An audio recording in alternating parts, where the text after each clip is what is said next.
Hello, everyone. My name is Alexander with Realize the Market, and you are tuned in to Think, Realize the Market podcast. Our goal is to connect with entrepreneurs by providing a platform to help others through their journey and experiences. We're coming to you with a very special guest, a talented model, growing entrepreneur, and accomplished author, Teresa Parker. Teresa, thank you for joining us today. We're excited to get to know you and get to know about your journey in your new book, Slut to CEO. What a great title, by the way. Thank you so much. Absolutely. So before we get into things, I want to first start off by getting to know a little bit more about you and letting the audiences get to know you as well. So with that being said, where are you from originally? Perfect. Like you said, my name is Teresa Parker. Originally, I'm from the Midwest. I grew up in Iowa, and that has to do a lot with the story of how I wrote Slut to CEO. Okay. All right. So within this journey, this entrepreneurial journey, and starting from where you came from, what motivates you? What was the biggest thing that woke you up in the morning? Yeah, like I said, I think growing up in Iowa, it is such like a small-minded kind of community. And I hate to say that about like an entire state, but I would wake up in the morning and I knew that I just didn't want to wake up there anymore. Yeah. And so when I first got into OnlyFans, that was the first thing I did was I took the money that I had made and I left and I came to Texas and I found like a little 512 square foot apartment in Fort Worth and I set up shop and here we are. Yeah. I like that. Our stories are kind of similar because we definitely, our team came from kind of like small beginnings too, the very conservative mindsets and stuff. And we've always been a lot bigger than that, you know? And so, I mean, once you know you're kind of stir crazy, it's like, okay, let's make up some money and like, let's uproot and start something new. So that's awesome. Congratulations for making it this far. Thank you so much. It's awesome. Yeah, that's great. And so you joining the modeling industry, was that in Iowa first or was it after you moved to Dallas? It's a little bit of both, actually. So It's one of those things, I'm sure that you have those things that like when you were younger, it shows like a glimmer of what you're going to do once you get older. And when I was younger, I wanted to be a model. Like I was obsessed with like the Victoria's Secret angels in like junior high. So I signed with a local modeling agency and I went through a couple like test shoots and I went to their model classes. But modeling, it takes like a lot of, you have to advocate for yourself a lot. And I wasn't able to do that at such a young age. And my mom, she's not like stereotypical dance mom. She just, you know, she didn't really care as much about like the beauty makeup kind of, she didn't understand the industry and how much drive it takes to be successful. Probably some money too. I mean, I was fortunate that like even from the very beginning, I wasn't trying to sign with like Barbizon or anything where they would like try and charge you money for it. Like it was, you know, your test shoots came out of your first paycheck, but then, you know, there's just not a lot of local jobs in Iowa. Right. I was right on the Iowa-Illinois border. So this agency was in Illinois, but still middle of nowhere. Yeah, and I think, you know, bringing up your mom and parents in general, was your parents, like, were they for this? Did they know about this journey, you know, as you were getting started? I mean, I know she said she wasn't very supportive of it in terms of like the whole, you know, glamour and beauty and knowing what to do. Did they know about it at first, or was it something that you had to slowly break to them? In which regard? Like, the topics of the book or just like my modeling? Yeah, modeling in general, and then going over it and then transitioning into the book. Like how did that conversation go with them? Like going from modeling to launching your book? Because I know they had questions, right? Seeing the title, they had to be like, what's going on here? No, for sure. My parents, like Tiff said, my parents are very conservative. I was raised Catholic. I went to Catholic school. When my parents found out what I was doing, I blocked everyone in my family's phone number for like 3 days because I saw like a few missed phone calls from my dad. I saw a couple from my brother. And I just had that sinking feeling that they knew. And so I texted one of my other brothers because I'm the youngest of 5 too. So texted my other brother and I was like, hey, do they know? He was like, I don't know what they know. No one ever tells me anything, Teresa. Oh, no. But it got to the point where, I did obviously have to talk to my dad again, because I actually am pretty close with my family. Like, I don't want it to sound as if I, don't talk to my parents or anything. But yeah, I finally talked to him. And at the time, my Twitter username was more associated with like my government name. Okay. And so my dad was like, just, you're an adult. Like, you can do whatever you want, but like, get our name out of them. Oh, you no. don't want to Okay. be associated. That makes sense. I mean, but that's that's kind of a security thing too. It was very fair. Like, Yeah. I 100%, actually, one thing that I had done, like, right before this all happened, was I had made merch for the first time, and it had my Twitter @ on it, and I had to, like, take that just as an L, like, take the loss on it, yeah. because it had that on there. And Right. so, but I totally understood where he was coming from. He was, actually, I was very surprised by how my parents reacted. Like, I thought that I actually had, one of the questions I asked myself before getting into selling premium content was, I asked myself, like, would I be okay if my parents never spoke to me again? Like, if that makes you understand, like, how serious they really are. Like, I was afraid that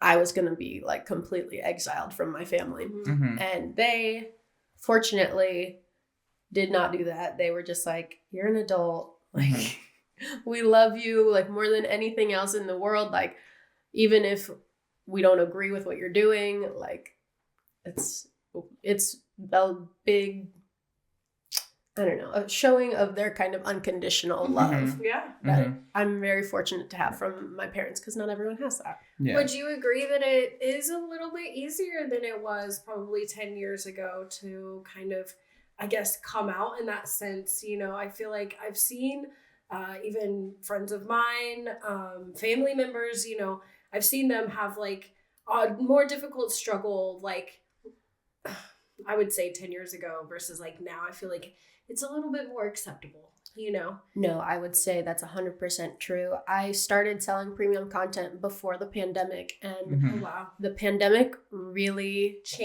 shifted the entire industry. Like, it was very much like you're saying. It was very, like, hidden in the shadows. And without the pandemic, I probably wouldn't have even been able to write this book. Like, it changed things and made it so much more accessible and like realistic. I have to add that, when we first started our marketing company, it was just me and Alex really in the beginning. And, we would have family come over and stuff like that. And we would just have, like, one little room that was, like, our office. And, we had, like, 2 picnic tables basically. And that's where we started. And before the pandemic, a lot of people would be like, oh, like, what do y'all do? Oh, well, y'all probably do something bad, like, y'all don't have a marketing company, and then once the pandemic happened, and then everybody was looking for remote jobs, and I would, explain our company to people, and they'd be like, oh, how can I get involved? Like, how can I work from home? And before it was like, oh, well, y'all probably sell drugs or something, but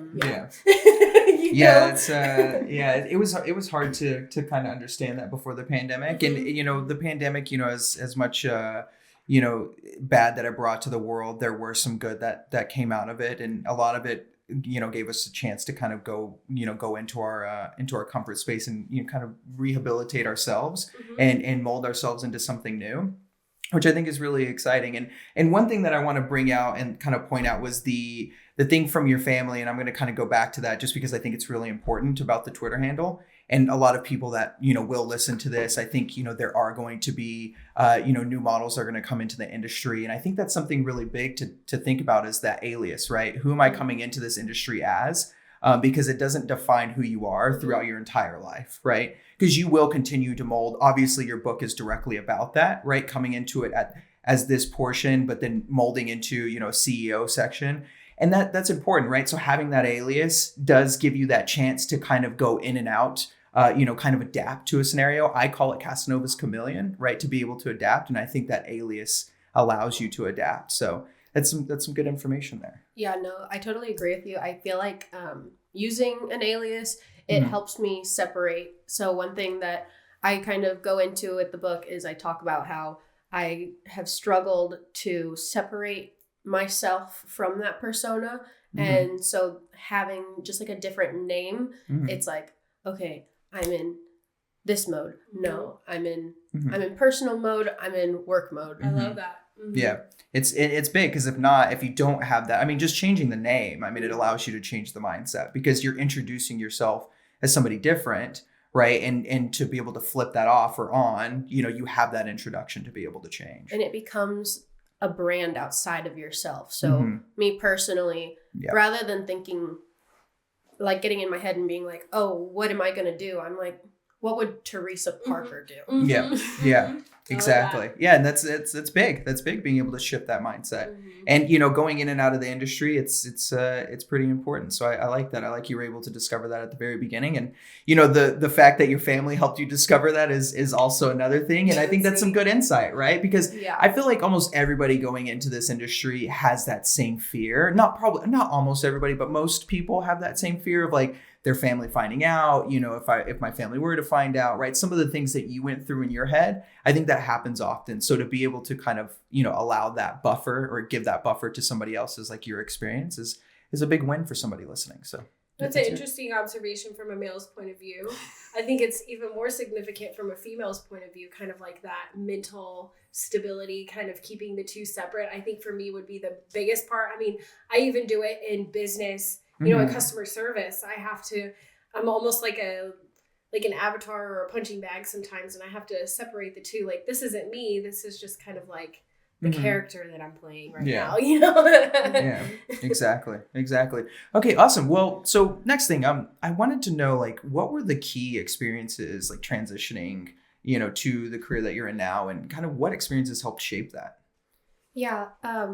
What I first said about like being from Iowa and how that really influenced my entire journey, I had like a very, again, just, I don't even want to say closed-minded, but just like what I dreamed for myself was so much smaller than like what I'm able to envision for myself now, because I was out in the middle of nowhere. And one part of my story that a lot of people don't know about, I went to college for like agricultural production management. So I was farming. Okay. And that's kind of how I ended up in Texas. But that was probably one of the big key moments, was making that move from Iowa to Texas. That was a huge moment for me.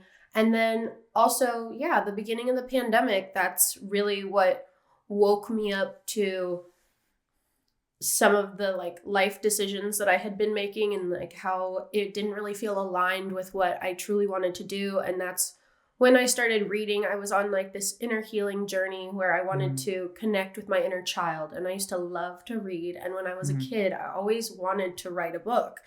And so I was just out partying all the time. Since I was an OnlyFans girl, like I would film content like maybe 2 or 3 days a week. And then I was partying like 5 days a week.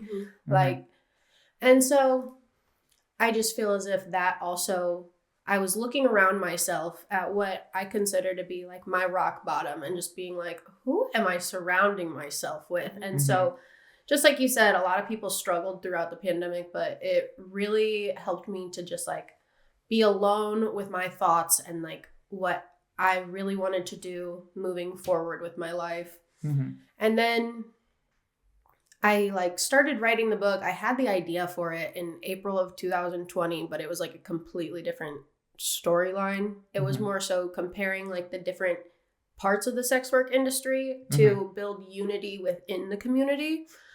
And I think that once the pandemic went on and more people started joining the platform, that's when I had the idea to make it more of like an instruction manual. It's kind of the same thing I was talking about, this healing journey that I was on. And I got into like astrology and manifestation, and I found this lady on YouTube. Her name is Sunny Lenarduzzi, which is actually really funny. She is in marketing, but she had like one or like a few videos on manifestation that I found. And she also teaches like how to sell online courses. And that's how I came to the conclusion.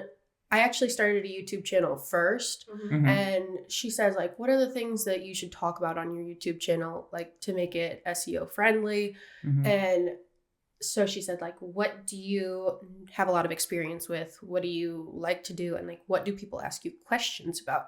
And I was like, I was already kind of on the verge of like, okay, well, how can I move forward from selling premium content? I wanted to start building some more passive income streams so that like once I was ready to get out of selling premium content, I would also have some other avenues of income coming in. A foundation. Yeah, exactly. So I think that those are some of the pivotal moments in my journey, like, because then also once I finished writing my first draft of the book, then I ended up hiring people to help me with like the back end of everything, just because I knew that I had already had not a completed product, but enough that like I could finish it out if I had that extra support. And you can't do it all on your own either. You gotta have a little bit of a team for sure. Yeah, absolutely. Absolutely. I totally agree. And so from premium modeling and filming premium content to entrepreneurship, what are some pivotal moments that led you to where you are today? Some pivotal moments, I would say, just how I was saying, like, if you just... I kind of think how she explained earlier, how she was trying to build like a foundation, like another revenue stream. Like, I really like how you thought more of yourself. You were like, this isn't it. Like a lot of people, they find like an avenue and that's what their focus is. And like, they think it's just going to last forever, you know? And I like how you didn't have that thought, you know? I mean, even with us, I've made videos, training videos on customer service, you know? Well, now I've been able to, you know, teach Emily, and then we can hand it off to somebody else and somebody else could watch those videos. I mean, it's just kind of like, so it's really smart that you knew that you had something to offer, and then you know, put it into like content, and really good content, by the way. I've watched most of your videos, so it's really good content too, you know? And so to realize that, you know, I'm beyond, you know, just being a model, just being an OnlyFans model, but I can share and help other people too. A lot of people don't take it that far. They just kind of like, they're like, oh, I'm good at this, I'm going to stay with this, instead of, oh, well, I can show other people how to do this too, you know? So I'm really proud of you for doing that, because I mean, that's usually not how things go, you know? I appreciate that. Yeah. And also, I actually kind of go into that in the first chapter of this book, is that I made 3 archetypes, and there's like a little quiz in here, actually. It's it's really cute, actually. I was trying to make it more like interactive.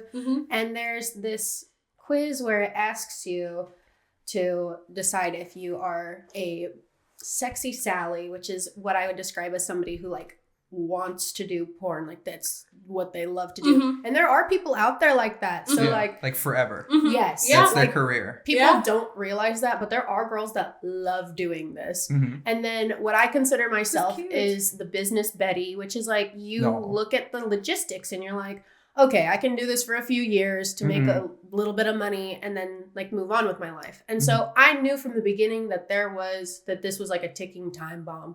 It was like, of course, I want to make some money off of it, but I was setting aside money so that I could do something else. Like I valued the free time that it gave me more than like I loved filming content. And like, I don't have an issue with filming content, but I prefer, you know, just like I'm doing now, like the more educational, like community building kind of work, rather than catering to the male gaze and like being a sex object. Well, and you know, there's a lot to offer there, right? Because you can people who are coming into the industry, right? You're able to kind of help them save some time and learn from, you know, some of the things that you had to go through. You know, some of the, you know, I call them, you know, failures or lessons, however, you know, you want to put it, but you had to go through those things. And, you know, some of those, probably majority of those failures and lessons that you had to go through are, you know, what helped you build this book. And so being able to offer that to the community is a big plus for, you know, everybody around, and also the future models that come into the industry as well. And it's a growing industry. It's massive. I was looking at the numbers today, and, you know, looking at how many people are actually users of the platform. There's like 400 million users, which is crazy. And then the growth as well was, I think it was like $2.1 billion that they've grown from 2020 to 2022. So the growth from that, they went from a couple $100 million company, OnlyFans specifically, went from a couple $100 million company to a couple $1 billion company in 2 years. So, and how many other platforms are coming up behind them, like trying to pick up some slack after we've seen, there have been a couple of times where they've, messed up and a lot of people are unhappy with the platform and people see that and they'll come up behind trying to like get a piece of the pie too. So not only is it on OnlyFans, but it's everything. Everything. Is that something you talk about in the book? Do you talk about other platforms? Briefly, I tried to make the book like general enough that like it's more so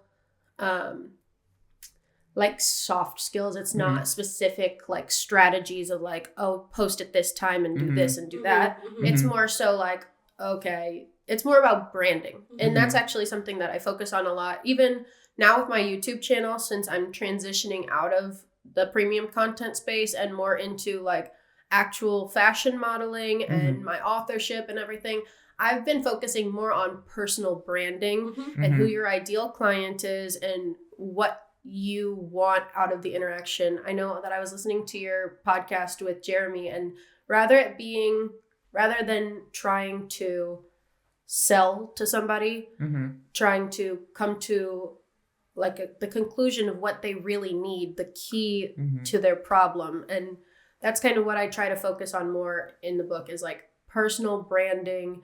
And, it does refer to OnlyFans more so in the book, but a lot of it is like, lighting and like setup and like you can use those on any platform, including OnlyFans. Yeah. And that's great to know. And that's good to see. Cause I feel like not only because you can honestly look at the title in a way to where it's like if you're in the industry, it's like, okay, going from industry to entrepreneurship. And then you can also look at it in as a way as like, sometimes this is how like the like almost society perceives women and like in this like box of like, like sexism, right? Like sexism sells, right? That's how, in being in marketing, that's something that's always like referred to me. It's like, oh, well, sex sells. It's like, yeah. That's great. Like sex sells and that's like 2000s. And like now there's so many more things that like can be evolved to that. So like even just like kind of being put in a box, like as a woman and like marketing kind of portraying that message, it really does show like, hey, you don't have to always be in this box where marketing puts you in or where the world puts you in. Like you can offer more value to the world, with certain lighting and different content that you're interested in. And I think that even though, the book is predominantly towards sex work and kind of growing for that nature, just picking up the book and being, a woman and reading it and saying, hey, relate to anything business wise. You can relate that no matter what, like in generating really content. Apply it to most anything. So I actually did want that to kind of be the basis of the book as well. My primary audience is definitely people that want to sell premium content, but I also had in the back of my mind, like, it's again, having that forethought about like, this might not be evergreen content. Like some of this information might change or like OnlyFans like might not be a thing forever. But in 20 years, when people are talking about the business phenomenon that was OnlyFans and they're like, what was going on? What were these women doing? And now they have like that hard copy of like, it's really a business. Like you are running a business. To your point, a lot of people believe that like having OnlyFans, it's like an easy way to make quick money. And it really isn't. Like, it's hard work. No, content creation is one of the hardest things, I think, in any marketing sense. Is really, really difficult. It's challenging. But I think your book will also help. And I can be wrong. I haven't read it all the way through. I've read bits and pieces, on the cover and stuff. But I think, circling back to families, if somebody has their daughters getting interested into this, and asking questions, I think this is a great read for parents too, just in case they wanted a little insight to what's going on, like what's really going on or what they might have to go through, and having this feedback of, creating your persona and that's outside of yourself and things like that, not using your last name, and things like that. That's even something I've tried to, I try to connect with my dad on, kind of how I've told you, my parents aren't really into what I do, but I'll talk to him about marketing. Yeah. My dad, his minor was in marketing when he Oh, went to wow. college. Yeah. That's Wow. even better. He was That's awesome. in economics and marketing, and he was a salesman. Oh, wow. Yeah. So when I talk to my dad, like, I don't get really graphic about it, but I'm like talking about marketing and sales. Yeah. Like, you know, we It's a can still business. bond over It's that. a business. It's Yeah. a business. That's awesome. Yeah, Heck it definitely yeah. is. It definitely is. And, you know, even like,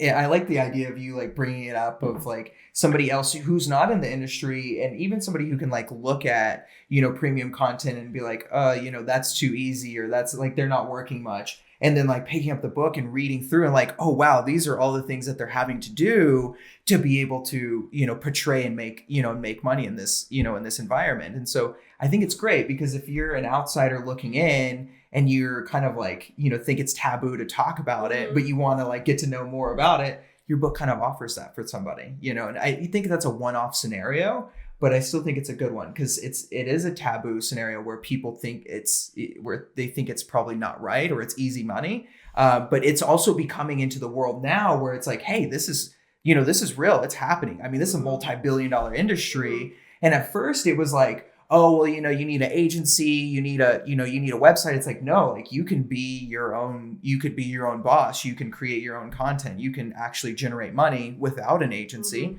Obviously an agency can help in that environment, but there is that opportunity for others to kind of make for themselves in some situations before online content or premium content was a thing. It was mainly you just had, you know, the sex industry to go into. Like you could just do straight porn, and that was like technically it. You know, there wasn't this, oh, I'm going to build a fan base, and then once I build a fan base, I'm going to start selling cookies. It's like that wasn't a thing before, you know, but that's a true story, you know, where there has been models who've done premium content and then started creating like additional products like outside of that premium content, and was able to sell to an audience that they generated over time, because now they have hundreds of thousands of followers, and in some cases millions of followers. And I think that's a good lesson for your book too, or from your book. Yeah, and I also think that the way that it has been like cast to the forefront of like society's like perception has made it a lot safer and easier, because to your point, like it used to be straight porn, and like those kinds of agencies are very predatory, and they would like sign really young women, like 18, 19 years old, and then like use them, chew them, and spit them out.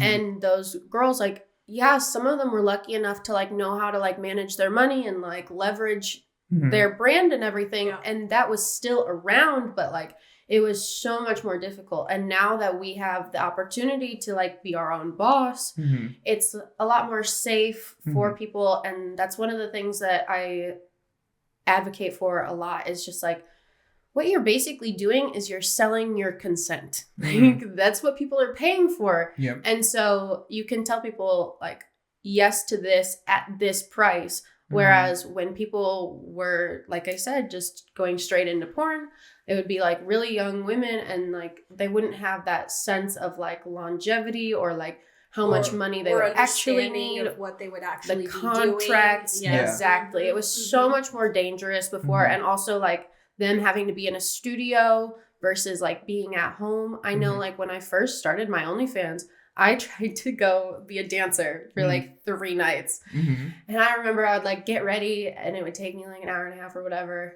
I'd have to go and like walk around the club and like try and talk to people and blah, blah, blah, blah. And again, I lived in Iowa, so I was not doing well. And I thought to myself, towering over people like, hi down there, how are you doing? I'm sorry, we can cut that one out. No, you're I fine. thought to myself, I was like, I could literally make 2 or 3 times more money in my bedroom just taking pictures, because I had already been doing it.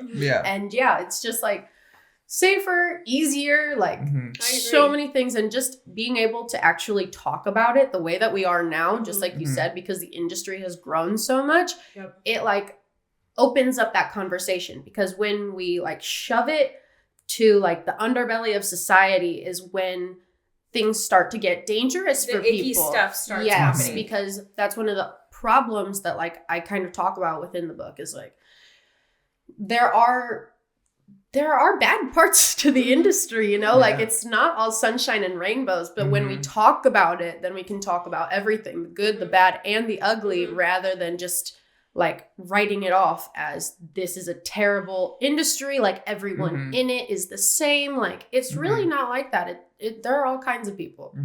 And I feel like if families kind of like circling back around, you know, families kind of being more curious and like, I think the conversation being more open, it is going to be safer. You know, the person that's looking into doing this or taking this on for the first time, they'll be a little bit more prepared. There's more information to, you know, sift through, you know, so I think creating a little bit safer environment, that's awesome. Yeah. I mean, it's definitely not going anywhere. The industry's not going anywhere. I do have to admit though, in any type of digital sense, you know, there's a lot of sketchy stuff going on, you know, even in marketing, there's scary stuff going on all the time. So absolutely. Communication is the best. Yeah. So I wanted to ask, like, is there any research or like processes, information that you wanted to share while writing the book? Like, was there things that you thought about, you know, and that you researched, like what are women looking for specifically? Like what path did you take to write the book? Like in terms of preparing you to write about the topics that you can find within Sluts to CEO? Yeah. So the first thing that I did was I wrote down the table of contents and like what all the chapters were going to be. Yes, and I did a lot of research. That's actually why I brought this binder with me. This is the research binder, and it's just insane. Whoa. Yeah. I love it. So wow, yeah. So if you look at the very, very first how cool. Like that's incredible. Yeah. Where is it? Oh, this so no like, ghostwriters? No ghostwriters. No ghostwriters. She did that all on her own. Yeah. It's literally like, where is it? I thought that I had one that was like from 2021. But yeah, I went all the way through, and this is like, let's see what it says. Oh, chapter 1, chapter 2. This is not even useful. Okay, but yeah, it goes from introduction, the economic and cultural significance of sex work through history to now, which ended up being the politicization of sex work. But I do kind of go into like the history of kind of what you were talking about before, like what we would consider the Madonna whore complex and like what the root of that is. And like, why do we live in a society that believes that women like owe it to them to like be these wife mothers and like homemakers rather than having the autonomy to make these decisions for ourselves. And, you know, it kind of makes sense, like going back into like ancient history, but those beliefs are ingrained in our society. And that's like kind of what makes it more difficult for women to get out of it. And it's also just like a little bit of jealousy, I think, because it is a female dominated industry, but only because of the objectification of women in society. Like we don't see women buying porn the way we see men buying porn. Like I've had friends that are like, well, women make so much money on OnlyFans, I'm just gonna do it. And if they're homophobic, they are not successful because let me tell you, that's where it goes. You're not selling content to women. No, you're not. No, you're not. Not but all. I mean, and I think that's something to plug in, especially for all the gentlemen watching. You know, if you are interested in making content, there is the gay community that really appreciates it and pays a lot of money for it. So I hear. Not personally speaking. No, I'm just kidding. But yeah, so because that was something that, you know, I was curious about too, and asking some of my friends and like, you know, some of our friends that also create premium content. And we were talking about it in terms of like, you know, men getting into the industry. And that was one thing that they talked about was like, hey, you know, the gay community pays a lot for, you know, for explicit content. So, you know, there is that. And then, just going on from that, like, let me read some of the other ones I had. Like, yeah, of course, please do. High quality content, the internal advertising, which is like how to message people, like what kind of discounts to offer and how to engage with your subscribers. And then also the external marketing, which is going to be more so your social media platforms. And then it goes into choosing a fan site, to your point about, is it only about OnlyFans? No, it's not. I also kind of go into a little bit of some of the alternative platforms and including some like live camming websites too, because some people actually prefer that rather than what I call static content, which is what OnlyFans would be, which is where you're posting it, like you're making it and then you're posting it rather than it being 100% live. But some people prefer live streaming. And then that's really like what a lot of people will put into, there's a lot of information online. There are people that have like booklets that are probably like 10 to 20 pages.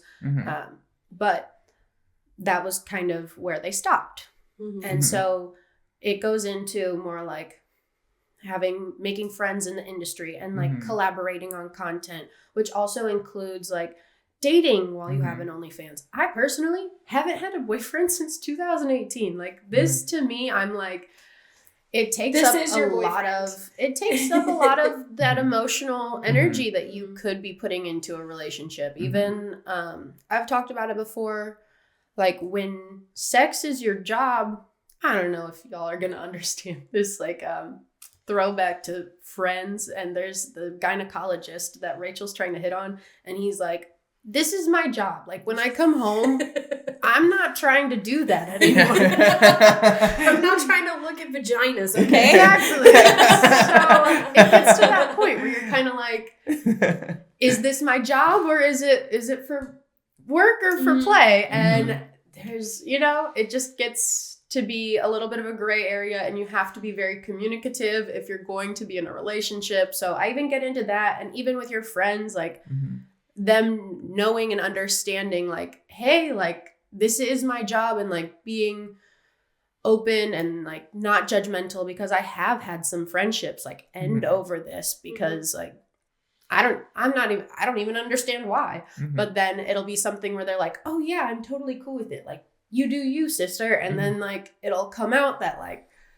they had something to say behind my back, or like it'll come out in like a resentment type of way where like we get into a fight and then they decide like that's the time to bring it up, and I'm kind of like, oh, I didn't realize it was like that. Oh, okay. Now we want to talk about it. Yeah. So like even that, and then it goes into work-life balance, which kind of goes into that. But I think that's really important to note, because even in a non-sexual work environment, Alex and I have to be very careful about, we're exuding a lot of energy out on other people as far as like work goes. And so, having that time for each other, or for yourself, or, separating, that could be a tough thing. So I can't imagine how tough it would be to have a boyfriend through your process. That would be a lot. Well, and especially there are a lot of people that like either they get jealous or just a lot of things where it was just something where I saw some of my friends like trying to date and struggling, and the same thing that I mentioned about friends, like having something like that happen with like somebody that you're in a relationship with, like how devastating that must be. Yeah. And I just wasn't willing to deal with it. And that's also kind of one of the reasons that I started transitioning out of selling premium content, was because of how it was affecting my relationships, and even just like my self-esteem, how I saw myself and how I assumed other people saw me, because I really was there were a lot of those things, even getting into modeling, like how I have been being more of like a fashion model rather than like selling premium content. That was one thing to me where I was like, well, no one's going to want to hire me if they find out that I did OnlyFans or like, But then this book actually was really what uplifted me, because it was like, even though it hadn't been sold yet or anything, like every single time I accomplished a goal with it, it like built up my self-esteem.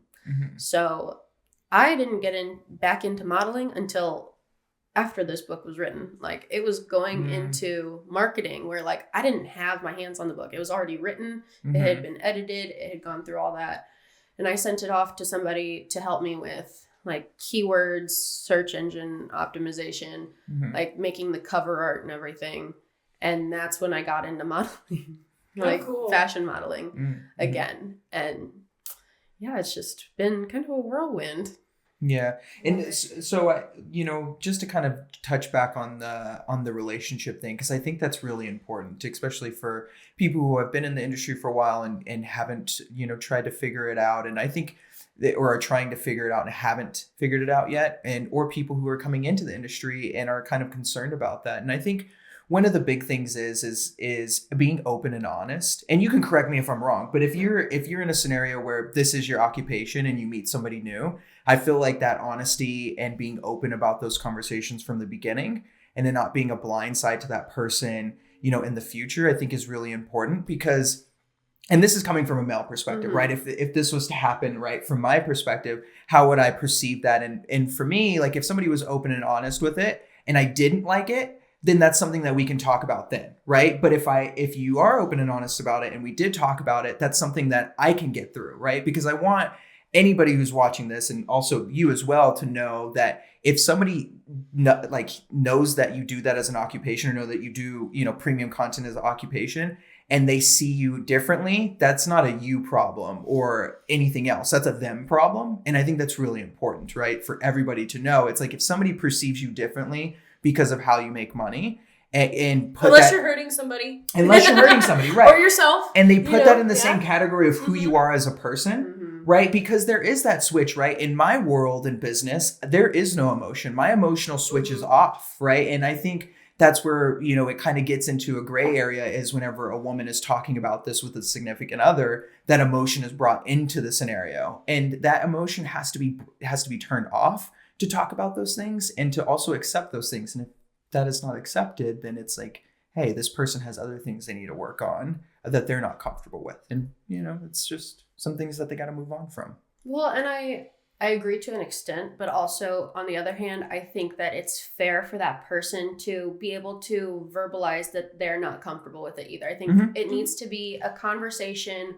where both of you are like, well, this is what I do, and they can kind of decide if that's okay with them or not. Like, obviously, as you said, don't be deceitful about it. But one thing I've learned as being a premium content creator is that there are all kinds of people in the world. Like, do not allow some guy on the internet to tell you no one wants to marry you because you had an OnlyFans. Like, I assure you, there are so many people that do not care. Yeah, there's a lot. Maybe might even be into it. So why are you gonna sit there and like whine about the one guy who's like, oh, sorry, like that's not really my bag. Like, I'm really into monogamy, and like you and I are together, and I can't really like mentally get over the fact that like I'm gonna have to share you with other people. Like, even if it's not 100% like you're not like touching them or anything, like, because it's all online, like even if they're like, well, I want all of your attention, and that's what they need, then that's what they need. They can go find somebody else. But like both of you need to be able to be honest with each other, just like you said. That honesty is really important. And also, like, I mean, that self-growth, right, of being able to accept people who they are is really important. And being in 2023 and almost 2024, probably 2024 by the time this is released, but we gotta kind of cross that barrier to where that that I call it black and white 500-year-old thinking, like of just like where it's so old school thinking, like there's this right, there's this wrong. And it's like, we gotta venture away from that, because we all do right things and we all do wrong things. So why, justify and hold other people accountable to it whenever in some scenarios they're not holding themselves accountable to their own wrongs? Alex, you're 100% speaking my language, because this is something I have been meditating on so much recently, because I believe that actually is like a big piece of my journey, was that when I was a child, I was like labeled like one of the bad kids. Like I know Zach has said in other episodes, like he was very ADD, ADHD, and like I am too. So I would be in class, like just going balls to the walls. But like, I was a girl, so like I was undiagnosed with anything, but I was always like in the bad kid group, like all of my friends and everything, like we were just troublemakers. And like I said, I grew up Catholic. So like it was very much good kids and bad kids. And what do you do when you're put with the label bad kid? Like, and it's again one of those things where it can become very dangerous, like when you're not talking about like drinking or drugs or sex with people at the correct age. Like I was experimenting with that kind of stuff by myself, and it put me in a lot of dangerous situations. And that's ultimately like what led me to sex work was because a lot of people were like, oh, Teresa, she's a slut. Like she sleeps around, she does this and that. And I think that that's kind of one of the things that led me to where I was at. And then the shift in my brain, like I said, was I was on that healing journey and I was tired of being labeled bad. And I was like, well, how can I take these bad traits and turn them into something productive? I love that. Like, it's not so much like, oh, this is good, this is bad, because everyone, like you said, does good and bad things. So like, you're gonna demonize me because, to Tiff's point, like, people will demonize me because I, like, time out. You're okay. You're right. But like what Tiff was saying earlier, like, as long as you're not hurting somebody else, like a lot of people, we live in a capitalist society, right? A lot of people, you're trying to make the most amount of revenue with the least amount of input. And a lot of times people are being exploited in those situations. Absolutely. And I've made the joke before, I would rather exploit myself than somebody else. Yeah. It's true though. I mean, if somebody's going to do it, might as well be me. Right. You know, I know that I'm going to be objectified anyway. I might as well make a little money off of it. That totally makes sense as to why you named your book Slut to CEO, because it's not kind of like this idealism that you had of yourself. It's kind of what people put onto you, like kind of like their perspective of you, you know? So I love that. I really, I actually had a friend send me, before I even met you, I had a friend send me your flyer for one of your events. And I hadn't been talking to her for a while, you know, and so it was just random. And I was like, that's an interesting name to a book. That's literally all I said, you know? And then I ended up meeting you and I was like, oh, I like your book.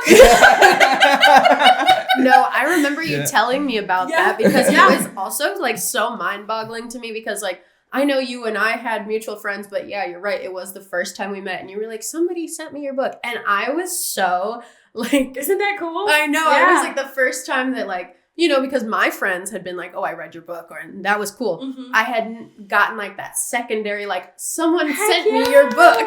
Well, you're doing great as far as like the event and things like that. I think it's wonderful. I just had to add that in there because that was really cool how we and I was curious about why your title was that. I was like, it definitely stuck in my mind. I was like, I won't forget the title of that book. That's for sure. Yeah, no, it's great too, and I mean it's a wonderful title. Yeah. I think you did really good with the title. It really like you can understand the book without having to open the book and learn about it. Like it's almost like the contradiction of don't judge a book by its cover, but it's like you can tell what this book is about, and I think that's really important in marketing in general. I think it's something that needs to be, you know, expressed in like, hey, what is the message I'm trying to get across, right? And if you can do that in a very short format, like you have with the title of your book, or like a business name, or a business, exactly, right? Getting around to that, or a business name, like it really puts you ahead of the curve, because somebody can know what they're getting into before they even open the book. And I think that's great. The funniest part about that, though, yes, this was not supposed to be the title of this book. I had come up with the name Slut to CEO for I want to write a memoir when I grow up, or when I get older, like when I'm old. Yeah. And Slut to CEO was meant to be about like how I had gone from selling premium content, and then it was going to tell my entire story all the way to the top. Yeah. And then I was sitting here with this giant research book, and it literally says OnlyFans instructional ebook. It does not have a title on it. And I had the book written, and I was like, what am I gonna call this? And I was trying so hard not to steal the name of my memoir. That was what I had it pinned on. Yes. But I was exactly like you said. I was like, you know what? It tells the story. If the shoe fits, you know, and I think it definitely tells the story really well, right? You can definitely understand what the book is going to be about before opening it. And I hats off to you about that, because, you know, businesses try time and time again to do it. And some businesses hit the mark and do it really well, and some businesses don't do too well at it. And I think you hit it really well on the head. So hats off to that. So speaking of the book and the title, I want to know, like, what is your most favorite thing out of writing everything? What's your most favorite chapter or even just paragraph within the book? You don't have to give away too much, but, you know, just a little sauce to get them excited. Like, what's your most favorite thing that you offer? That's actually a very good question. I think I really love the chapter on creating high quality content. And I think that also has to do a little bit with like the journey that I've been on as a model. People will tell me a lot, like how good I am at posing or like how good I am at facials. Yeah. None of them realize that it's because I used to take my own content. I was taking hundreds of photos of myself per week. Oh, wow. And so I got really good at my angles. And so one of the things that I talk about throughout the book is like building up transferable skills.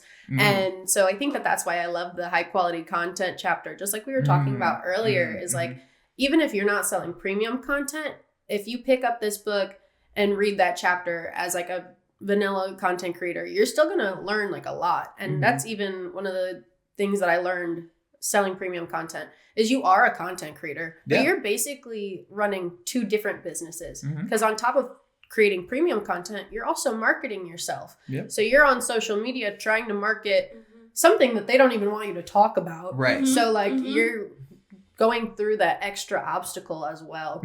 And so I really like the high quality content chapter just because I think, like you said, a lot of people can learn from it. And even, again, some of the other chapters on like, you know, finance and health insurance that like if you're a freelancer are going to be really helpful even if you're not selling premium content. Like I think that those are very helpful, but the one that I think is the most fun is creating high quality content. Yeah, I think that's a great answer, and that's, like you said, that's useful to anybody, right?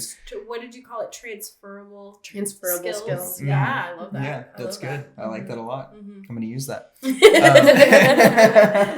Yeah, I think with the content, and just to kind of back that content, right? Being able to create high quality content, right? There's a saying that we like to express, and content is queen and data is king, or whichever way you want to put it. I definitely think both of them, content and data, is really important, right? Understanding who your avatar is, understanding who your customer is, and or client, and then also understanding like how are you going to put those two together, right? How are you going to accommodate your data or your avatar, customer, client, and then how are you going to accommodate them with your content, right? Because if you're selling premium content and then your content on social media is you talking about like relationship advice or or cooking, right? Those two things don't merge, right? It could still be quality, but you still got to blend the two together. Yeah, and there are ways to, I really love like adding something into your persona, because like obviously there are tons of people selling premium content. So like by adding in some of your own personal like preferences, then it's easier to create that content as well. And also you get along with your customers more, I think, when they're into the same things as you, because like that's something that I talk about throughout the book. How I mentioned before, it's a lot about personal branding. So it's talking about like, if you are trying to sell to somebody who plays video games, you're more likely going to have like a certain background. Like you might do like some Twitch streaming. You probably go to like Comic-Cons. You might do some cosplays because that is, as you said, your avatar. That's who you're trying to sell to. Yeah, that's great. Honestly, that's a pretty good tip. If you're going into role play, role play at Comic-Con, and you might find yourself in a good lucrative environment. Absolutely. Yeah, that's good. So I think that goes into, another good question that we can jump into, which is to a young woman or man coming into this industry to try and create content, what's the number one advice that you would give them to say, hey, this is how you start off on the right foot? I would tell somebody coming into this industry that they need to stand their ground. Like a lot of times, as I mentioned before, the people that are getting into this industry are young, and it's, it's a little sad. I'm not going to even say, I just want to put this out there. Like I put on the back of this book that it's for people that are like 21 and older. Like I hate to see people that are like 18, 19, 20 getting into it. Like and I know that sometimes it's a survival thing. So like, I'm not judging, but I am saying like, I really want you to like try something else first. Really like be in the right mindset when you decide to get into this industry, because it can be like hard. It can like really tear you down in ways that can be hard to work yourself out of when you're young like that. So I would just tell people, you know, when I first started getting started, just to give a brief background of how I got into selling premium content, I was dating somebody who lived like 15 hours away. So I was already taking pictures, and I asked him, I said, like, do you care if I just like save these and sell them? Because I already have them. But at the time, you know, you always learn. Never put your face in those kinds of pictures, like those kinds of things. But it got to the point where I was like, oh, I could make more money if I did this. And there have been a couple of those moments in my career. And like that one isn't as extreme, but you know, once you get into like doing more explicit content, I wish that I had been more strict with my line in the sand. I wish I would have, you know, there were things that I said I was never going to do that I have done. And like, you know, that is regrettable. And that's the whole reason why I'm saying, you know, like I would hate for like an 18, 19, 20-year-old to like follow in my footsteps without really understanding the implications of like what you're getting yourself into.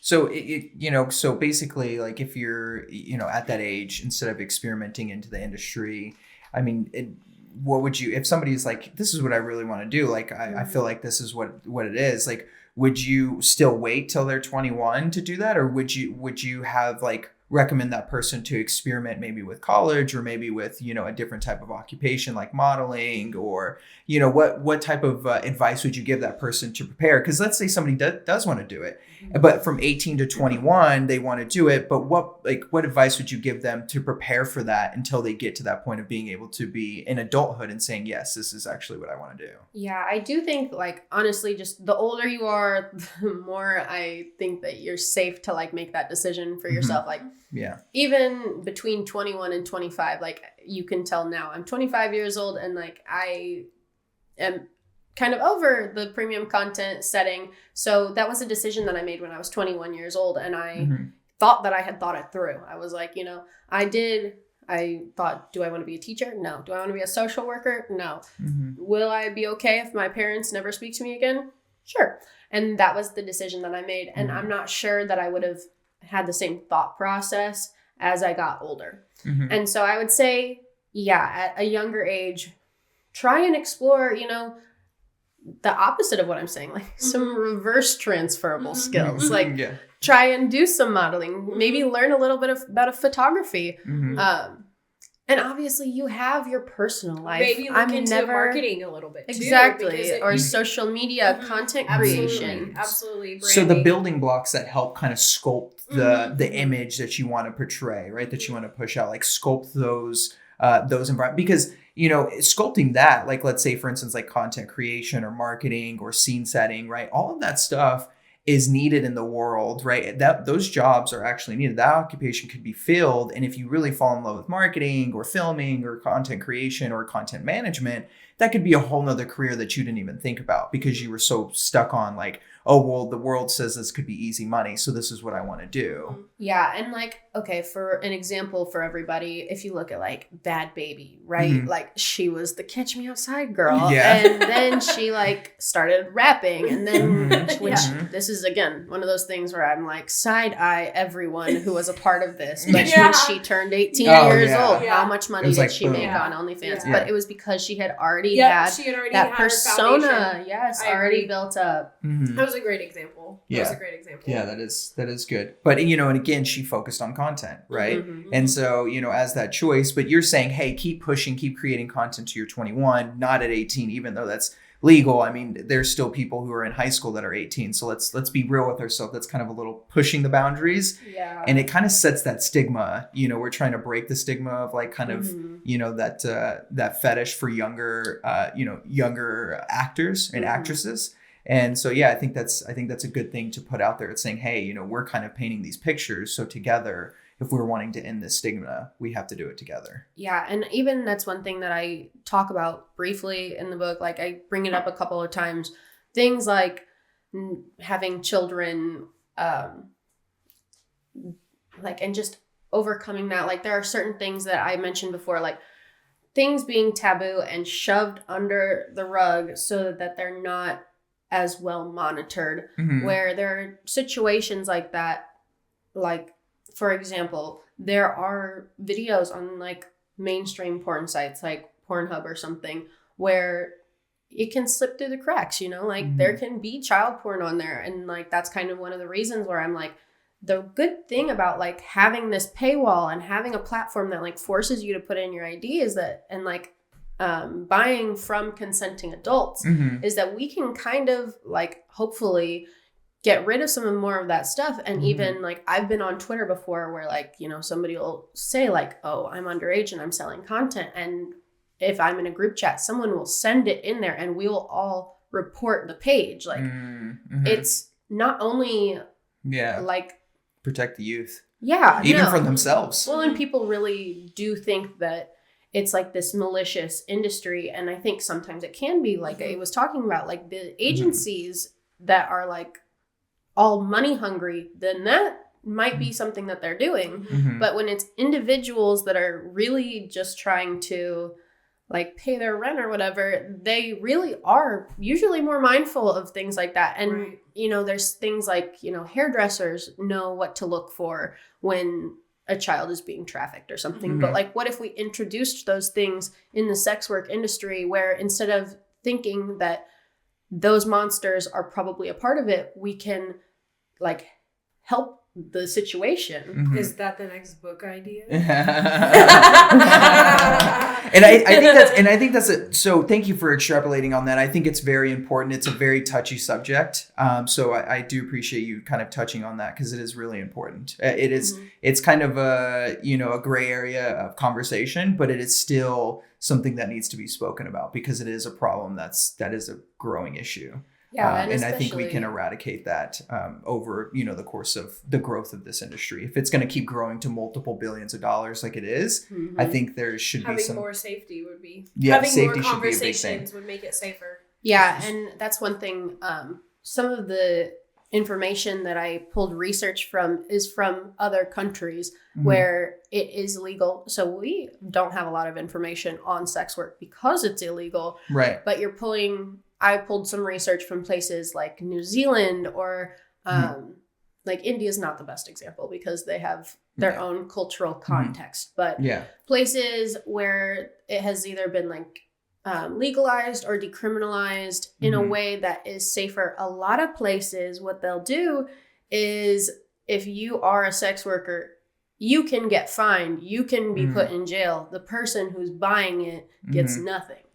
And then even there are some places where they flipped it and it's so much safer for people in the industry because they're not being like punished for being caught in the industry. It's way safer when it comes to like STI screenings, wearing condoms, like all of these things that people don't really consider, that it's way safer when we talk about it than letting all of these things get shoved under the rug, letting things be unsafe for the people that are involved, not only the workers, like sex workers, but also the other people. And that's getting more so into like full service sex work, which isn't what I'm talking about at all.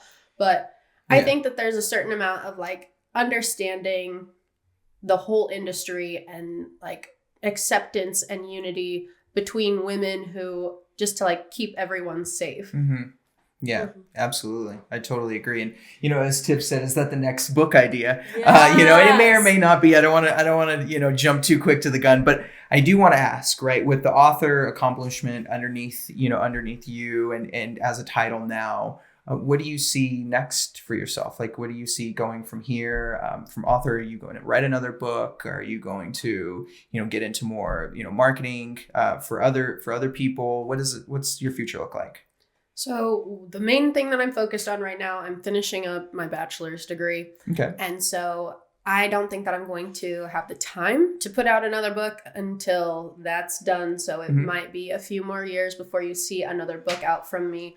I plan to make this actually a trilogy, but as you're saying, it's going to be more about like educating people. It's not going to focus so much on my path as a premium content creator. The next book I'm planning on doing is about my work as a brand ambassador, a freelance brand ambassador, and how to make a full-time income off of that. And then hopefully the third book will be how to make a full-time income as a model, like a fashion model. And that's what I'm planning on doing. But separately from that, what I really envision for the book is I would really like to turn it into its own community. Like, I really see it as something that's separate from me, and I'm trying to build its community in a way that I don't need to be at the forefront of it, that I can be an author and a model, and I can have my work on the side. And, you know, if I could bring on somebody to do like the social media for me and start doing that community building, where obviously I would still be a part of it and it would still be like my vision, but I don't have to be feet on the ground helping out 24/7. And then from that community, I want people to, again, that unity that between sex workers, that everybody can feel and feel that support. And eventually, once I've built up a large enough income, my long-term goal with this is actually to start a scholarship fund for sex workers. I would like to, just be able to offer that to people who are like maybe trying to continue their education. Like, you know, they got their high school diploma, and then, you know, to your point, maybe they got like a community college, or like they went to beauty school or something, and then they caught themselves in like the sex work industry, or even somebody who, you know, danced their way through college and now she wants to get a master's, something like that. Like how do they get out of that scenario? Because once you're caught in that cycle, you're caught in the cycle, and how do you get out of that? And having that support, that exterior support to come in, you know, with a grant or scholarship or something to help kind of pull out of that cycle. And well, and just to tell them, like, I'm sorry to cut you off, you're totally but I just mean like, just to show them that somebody believes in them, because a lot of times, how I was mentioning, other businesses, people that you work with, even school systems, they might be like, well, you have this as your background, so like, obviously you can't be successful in another arena. Like, one of my favorite, there's a politician from Pennsylvania. Her name is Alexandra Hunt, and she has like 2 master's degrees in like public health, and she got them while she was dancing her way through college. Oh, how awesome. And now she's been running for office, and that's one of the things a lot of people don't like about her, is that she had been a sex worker and that she's very open and vocal about it. But by, you know, putting it in somebody's face that like, hey, not only like I did this, so you can too. And also representing all kinds in our government. And encouraging, and just even just having that reminder there of like, hey, you know, you can do this, and you have options, you have help, you know, you have a community behind you. I think that's wonderful. That's wonderful. And I hope I can be part of your community. I love that. I love it. So final question. So after all of this, writing the book, going through your whole journey, what's the biggest experience that impacted you professionally? Like the growth of writing the book, transitioning from, you know, creating premium content to going into entrepreneurship. What is the biggest experience that impacted you from that transition? This is actually going to be something very recent, but I will say the event that Tiffy was referring to earlier was my official book launch. So I had 2 book launch parties. I had one with just my close friends, like the weekend that it came out on Amazon, where like we just went and had a couple bottles of wine and celebrated. But then I also had a larger event where it was like 2 months after the book had been out for a little bit. And it was like the marketing, how you're saying, I messaged everyone individually. I was like, hey, this is the event. And the turnout for me was just like, the support was mind blowing. Like how many people really came. Because I've been working on this for a long time by myself. You know, it's been like 3 years that I've been working on this book, basically. And, you know, there are people that are like online on my YouTube videos that are like, thank you so much for this information. But I've always had that mindset in the back of my head, the voice that says like, oh, you know, not that they don't like you, but, you know, believing in that there's more judgment than there really is. And You're I kind of self-saboteur. Yes. She likes to yell at me too. Self-saboteur. That's self-saboteur. That was part of my speech that I gave. I really wasn't going to give a speech at this party because I told everyone, I was like, it's the book's party. It's not my party. Yeah. It's like a separate thing. It's a separate entity. But at the end, they kind of convinced me to give a little speech. Good. And I told everyone, I was like, you know what? I came from this very conservative religious background, and seeing how many people showed up to the book launch party and how many people were there to support me, and like, you know, my friends showed up with gifts and hugs and flowers. And just love that. It was just like, it finally felt like I was seeing all of my work like out in front of me. Like, you know, it wasn't online anymore. It wasn't my YouTube channel. It wasn't the numbers on Amazon. It was everyone I love in a room. We were at a wine bar that was like kind of hole in the wall. Nobody had ever heard of it. And like, you know, we had a DJ. We had a female DJ. I made sure of it. Yes. So it was just like, and somebody told me, okay, two of the best compliments that I got. One, somebody told me how nice all of my friends were. They were like, everyone's such good energy. Like, everyone was so nice. I loved it. And the other thing somebody told me was that this party is so you. Yes. This is exactly what I would imagine a party thrown by Teresa. And it was all of my closest friends helping me celebrate my accomplishment. And it just, was very heartwarming to me. That was the beginning of that little community you were just talking about. Yes. That was the little beginning of it. So that's great. I'm glad you have that surrounding you for your foundation. That's awesome. I agree. So for everybody listening and watching, where can they find you? We'll put it below as well, but hearing from you directly, what are some handles they can look for? Yeah, perfect. I would say the best way to contact me is going to be through Instagram. My personal Instagram, it's Teresa AP98. And if you want to follow the book on Instagram, it's at Slut to CEO.